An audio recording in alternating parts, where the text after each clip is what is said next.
In Hollywood, terrible ideas can get the green light for the silliest of reasons, and promising projects can gain momentum only to fall apart, leaving disappointed fans wondering why Tinseltown is such a tease. Sometimes there are perfectly legitimate reasons for the cancellation of an in-development project, but some exciting projects, in hindsight, were canned for no good reason at all. Tim Burton's Catwoman.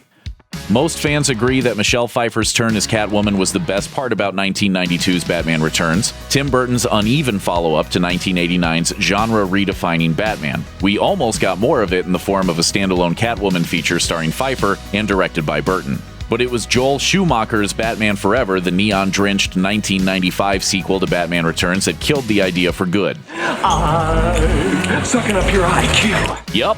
In 1993, Variety reported that Catwoman was rumored to be conspicuously absent from Batman Forever, specifically so she could be spun off into her own film. However, as Den of Geek notes, Batman Returns screenwriter Daniel Waters delivered his script for his Catwoman on the very day that Forever hit theaters and became an instant box office success, and later the highest-grossing film of the year, all while sporting a noticeably lighter tone than the previous two films.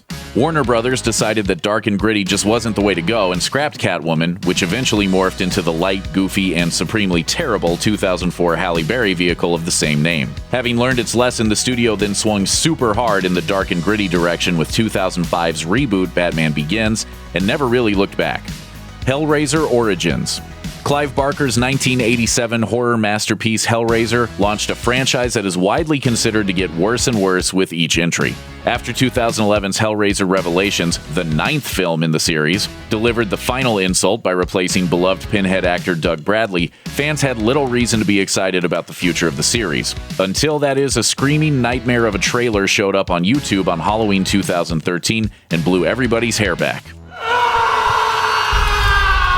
The genuinely eerie trailer, dubbed Hellraiser Origins, was created to aid in pitching to reboot the Hellraiser franchise by director Mike Lehane, concept artist Paul Gerard, and dozens of passionate Hellraiser fans. But a week before the trailer was uploaded, Barker himself wrote on his Facebook page that he too was working on another unrelated Hellraiser reboot. The legendary director, as of the making of this video, hasn't even publicly acknowledged the promising Hellraiser Origins concept, which is now, unfortunately, defunct. To make things worse, Barker's planned reboot never happened either. Instead, fans are getting yet another low-budget direct-to-video entry in late 2017, Hellraiser Judgment.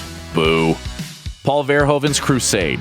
Dutch director Paul Verhoeven is responsible for RoboCop and Starship Troopers, which makes him one of the greatest filmmakers of our time in certain circles. He's fond of mixing social commentary with crazy B-movie tropes, knows his way around an action sequence, and loves to provoke, all of which make his lost epic Crusade one of the more disappointing canceled projects ever. The film reportedly would have starred an in-his-prime Arnold Schwarzenegger, who also starred in Verhoeven's Total Recall. The sure-to-be controversial project about the medieval religious wars was budgeted at a cool $100 million, a ridiculous amount in the early 90s. Verhoeven was asked by the studio to guarantee he wouldn't exceed that amount, but as Schwarzenegger later told Empire, he just wouldn't, and that was it. That was the end of that movie. Instead, Carolco Pictures decided to dump the funds into the 1995 pirate epic Cutthroat Island, a famous flop that sank the studio. John Lasseter's Where the Wild Things Are.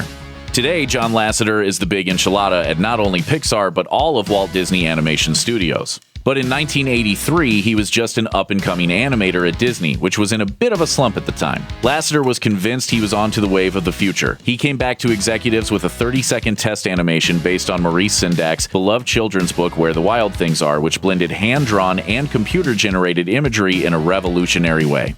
Den of Geek reports that Disney executives at the time weren't really into any new process that didn't make animation faster or cheaper. They would eventually come around incorporating CGI elements into Renaissance classics, such as Beauty and the Beast, but they probably should have cashed in on Lasseter's sorcery a good decade sooner. Instead, they waited for him to build Pixar into the most trusted and beloved brand in CGI animated features before purchasing it in 2006 for more than $7 billion. 10 Things I Hate About Life. 1999's wry romantic teen comedy 10 Things I Hate About You is possibly the most late 90s film of all time. It was also well received by critics and moviegoers alike, helping to bolster the movie star credentials of Heath Ledger, Julia Stiles, and Joseph Gordon-Levitt. According to Den of Geek, in 2012, at pretty much precisely the moment the film's target audience started to get nostalgic about it, belated spiritual sequel 10 Things I Hate About Life went into production, and then vanished faster than your old Letters to Cleo CDs. After several weeks of filming, enough to make this teaser trailer, production halted for reasons that are still completely unclear and just never started again. A lawsuit filed by the film's production company accused star Evan Rachel Wood of simply changing her mind about finishing the film during a break in production, while Wood insisted that the producers had run out of money and needed a scapegoat. Much like the film's production, the litigation seems to have simply petered out, and 10 Things fans were left in the lurch with nothing but a tantalizing sneak peek at what could have been another generation-capturing farce. See, there's a difference between like and love. Because I like my Skechers, but I love my Prada backpack. Thanks for watching. Click the grunge icon to subscribe to our YouTube channel, plus check out all this cool stuff we know you'll love too.